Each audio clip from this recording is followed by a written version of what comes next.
ఓం హ్రీం భైరవి క్లాం హ్రీం స్వాహ. నమస్తే. చాలా మంది మీరు చూస్తుంటే జ్యోతిష్యం చెప్పేవాళ్ళు శని గురించి, రాహు గురించి ఒక్కొక్క 1 అవర్ మాట్లాడతారు. గ్రహం గురించి మాట్లాడతారు. కానీ ఇది జ్యోతిషమా? జ్యోతిషం గురించి 1 అవర్ మాట్లాడడం కాదు, మన లైఫ్ లో జరిగిన విషయాలు చెప్పాలి కదా. ఇప్పుడు మీరు ఒక జాతకం ఇస్తారనుకోండి ఒక జ్యోతిష్యుడికి. తను మీ జాతకం చూసి ఫస్ట్ మీ లగ్నం ఏదిని కనిపెట్టాలి. ఎందుకంటే ఒక రాశిలో చాలా మంది పుట్టి ఉంటారు కదా. ఇప్పుడు న్యూమరాలజీ చెప్తూ ఉంటారు కదా, న్యూమరాలజీ ఎందుకు అక్యురేట్ కాదు, నిజం కాదు అంటే ఒకే డేట్ లో చాలా మంది పుట్టి ఉంటారు, ఒకే రాశిలో చాలా మంది పుట్టి ఉంటారు. మీ ఇండివిజువాలిటీ ఎక్కడ ఉందంటే మీ లగ్నంలో. ఆ లగ్నం కనిపెట్టాలంటే పాస్ట్ లో నడిచిన కొన్ని సంఘటనలు చెప్పి మీలో మీ లగ్నం ఏదిని కనిపెట్టి పాస్ట్ లో సంఘటనలు అంటే ఒక దశా పీరియడ్ నడిచేటప్పుడు చాలా పాసిబిలిటీస్ ఉంటాయి, ఇండికేషన్స్. ఈ టైం పీరియడ్ లో ఇన్ని సంఘటనలు నడిచేట అవకాశాలు ఉన్నాయి, మీలాంటివి జరిగాయా అని అడగాలి. అలాగే జాతకం జతలోనే అరచేయి రేఖలు లైన్స్ అన్ని కంపేర్ చేయాలి. ఇవంటే వెస్టర్న్ పామిస్ట్రీ లాగా హెడ్ లైన్ ఫేట్ లైన్ అలా కాదు. ఇండియన్ పామిస్ట్రీ వేరే రకంగా ఉంది, చైనీస్ పామిస్ట్రీని ఒకలాగా ఉంది. ఇవన్నీ కంబైన్ చేయాలి, ప్రశ్న శాస్త్రం చూడాలి. అవన్నీ చూసి అప్పుడు మీ లైఫ్లో నడిచిన పాత ఈవెంట్లు చెప్పి లగ్నం చూసి ఫ్యూచర్ ఈవెంట్ చెప్తే మనకు నమ్మకం వస్తుంది. ఇది ఫస్ట్ విషయం. రెండోది వచ్చేసి మనం పరిష్కారాలు చెప్పేటప్పుడు పెద్ద పెద్ద పూజలు, హోమాలు, కాస్ట్లీ జెమ్ స్టోన్స్, కరంగులి మాల, తర్వాత రుద్రాక్షలు చెప్పడం కాదు. ఇవన్నీ జ్యోతిష్యంలో లేవు. జ్యోతిష్యంలో ఎన్నో విషయాలు లేవు. కాళసర్పం దోషం గురించి లేదు, అలాగే కుజదోషం గురించి కూడా ఎన్నో గ్రంథాల్లో లేదు. బృహత్పరాశర ఓరాశాసనంలో చెప్పిన రెమెడీస్ ఏంటంటే మంత్ర జపాలు, దానం అది మీరే చేసుకోవచ్చు, ఎవరైనా చేసుకోవచ్చు. దానివల్ల మన కర్మలో దృఢ కర్మం, అదృఢ కర్మం, ప్రారబ్ధ, సంచిత కర్మంలో కొన్ని మాడిఫికేషన్, కొంచెమే మనకి ఉన్న ఒక ఛాన్సెస్, దాన్ని ఆ రెమెడీస్ చేయడం వల్ల మాడిఫై అవుతుంది కర్మ. అప్పుడు సంఘటనలు చేంజ్ కావచ్చు. అది ఒకటే ఈ పరిష్కారాలకు ఉన్న అర్థం. సో ఇలా చెప్పాలి, కానీ కాస్ట్లీ పూజలు చెప్పి డబ్బు తీసుకోవడానికి జ్యోతిషం చెప్పడం కాదు. సో నిజమైన జ్యోతిషం ఇలా ఉంటుంది. ఇలా మీ జాతకం చూడాలంటే టైం పడుతుంది, ఓపిక మీకు ఉండాలి. అలా చూపించడానికి మీరు భైరవి ఆస్ట్రోలో అన్ని మీరు కన్సల్ట్ చేయొచ్చు.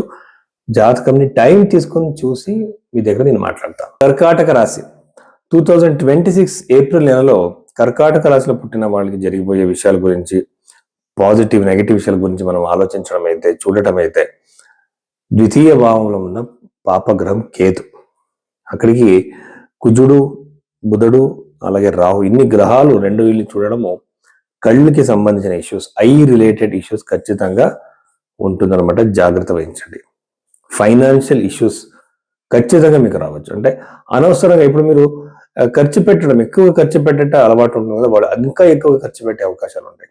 సో ఈ విషయానికి నేను ఖర్చు పెట్టకూడదు అని మీరు ఎంతే ఆలోచించినా అనవసరమైన ఎక్స్పెండిచర్స్, అప్పులు ఖర్చు పెట్టడం జరుగుతుంది అనమాట. జాగ్రత్త వహించండి. అన్నెసెసరీ అయినట్టవి, మీకు ఇష్టం లేనివి, అవసరం లేని వస్తువుని కొనకండి. అలాగే ఇక్కడ ఇంకొక విషయం ఏంటంటే, సెకండ్ హౌస్ వచ్చేసి కుటుంబ స్థానం కాబట్టి ఈ కుటుంబ స్థానంలో ఏదైనా ఇష్యూస్, గొడవలు మీకు మీ ఫ్యామిలీ మధ్య, మీకు మీ పేరెంట్స్ మధ్య, మీ లైఫ్ పార్ట్నర్ మధ్య రావచ్చు. చాలా చాలా జాగ్రత్త వహించాలి. యూజువల్గా ఇలాంటి గొడవలు డబ్బుకి రిలేటెడ్ విషయాలన్నీ ఎక్కువగా రావచ్చు. భోజనంకి సంబంధించిన ఫుడ్ రిలేటెడ్ విషయాల గురించి గొడవలు ఎక్కువగా రావచ్చు. జాగ్రత్తగా ఉండాలి. అలాగే ప్రాపర్టీ ఖరీదు చేయడానికి చాలా మంచి టైం పీరియడ్. ఖచ్చితంగా కృషి భూమి కన్నా, సైట్ ప్లాట్స్ కన్నా కట్టిన ఇల్లు కొనుక్కునే అవకాశాలు ఎక్కువగా ఉంటాయి. యూజువల్గా వెహికల్స్ కొనుక్తారు. ఇప్పుడు ఒక మనిషి తను ఉన్న ఒక పొజిషన్ బట్టి మనం చెప్పాలి. స్టూడెంట్ అయితే గ్యాడ్జెట్స్ గా ఎక్కువగా వస్తాయి. అడల్ట్స్ ఎక్కువగా కొంచెం ఒక అబౌవ్ 35 ఉన్న వాళ్ళకి ప్రాపర్టీ కొనేట అవకాశం క్రియేట్ కావచ్చు, ఎస్పెషల్లీ కట్టిన ఇల్లు. ఇంకొకటి ఏంటంటే నవమ భావం మనం చూడాలి. నవమ భావంలో ఉన్న గ్రహాలు చూస్తుంటే ఇది యూజువల్ గా మీకు లాంగ్ జర్నీస్ ఇచ్చే అవకాశాలు. దశమ భావంలో కూడా ఉన్న ప్లానెట్స్ చూస్తుంటే నాకు ఏమనిపిస్తుంది అంటే కరియర్ రిలేటెడ్ ఇష్యూస్ రావచ్చు, వర్కింగ్ ఎన్విరాన్మెంట్ ప్రెజర్ క్రియేట్ కావచ్చు. ఇన్ని రోజులు మీరు ఒక మనిషిని నమ్ముకున్నారు మీ ఒక వర్కింగ్ ప్లేస్ లో, ఇప్పుడు ఆ మనిషి నుంచి మీకు ఎక్కువగా గొడవలు రావచ్చు. ఆ మనిషి నుంచి మీకు అవమానాలు, నొప్పి అయ్యే అవకాశాలు. మానసికంగా ఎంతో నమ్మిన మనిషి నుంచి మీకు ద్రోహం కావచ్చు. ఇది చాలా మీరు జాగ్రత్త వహించాలి. ఎవరిని నమ్మకూడదు.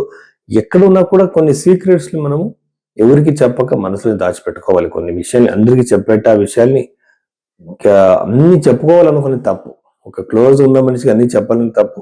అదే మనం వెపన్ గా వాళ్ళు వాడుకుంటారు. సో జాగ్రత్తగా ఉండండి. అలాగే కర్కాటక రాశిలో పుట్టిన వాళ్ళకి కెరియర్ రిలేటెడ్ ఇష్యూస్ గురించి చెప్పాను. ఆరోగ్యంలో ఎలాంటి ఇష్యూస్ లేవు. ఇంకొకటి ఏంటంటే అష్టమ స్థానంలో ఉన్న విషయాలు చూస్తుంటే పిత్రార్జిత ప్రాపర్టీకి సంబంధించినట్టు గొడవలు, టెన్షన్స్ రావచ్చు. జాగ్రత్త వహించండి.